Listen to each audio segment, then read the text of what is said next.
Ayan. Ito nga pala yung ginawa kong banana chip, guys. Ganito siya ka-crunchy. Ano, napakalutong. Kaya, kukuha tayo ng isang. Try natin. Ano siya kalutong.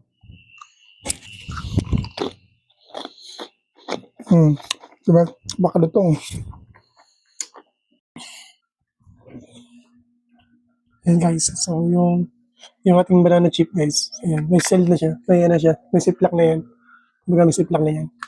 Ngayon, meron tayo nitong pang-double na ziplock. So, isi-shield lang natin siya dito sa machine. Papainitin lang natin para hindi siya umunat, kumbaga hindi siya sumingaw. Ito naman, hindi na talaga ito sisingaw, kaya lang sisiguraduhin natin na hindi na siya sisingaw talaga para manatili siyang malutong yung ating banana chips.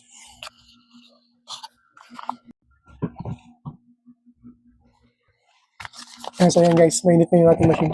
Sisiplak na natin siya dito. Napakita ko lang sa inyo, mawain ko lang ito para makita nyo na may siplak tayo. So ipapatong na natin siya dito. So ayan guys, ayan, talagang hindi mo na siya mabubuksan. Talagang double sealed na yan. Para sure na hindi siya sisingaw, hindi siya kukunat. Kaya natin secure yung ating banana chips.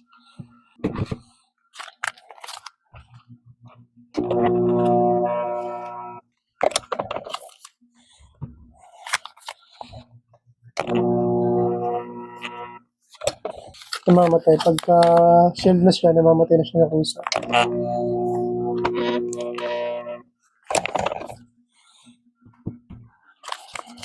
So, ipapatay sa inyo yung ilaw. Pag umilaw na siya, okay na yan. Tapos pag namatay na yung ilaw, nakasiptak na yan. Hindi na siya mabubuksan talaga. Para hindi na siya sumingaw. Kaya natin yung guys may ilaw. Kaya pagpatay na yan, okay na yan. Safe lang na ano, nakasip lang na yan. Baga nakashield na yan talaga. Okay. So mamatay na lang siya. O diba? Ziplock na yan. So ayan guys. Pag hindi mo siya mabubuksan. Ito yung ziplock niya. Tapos ito yung ano yan. Ayun. Diba?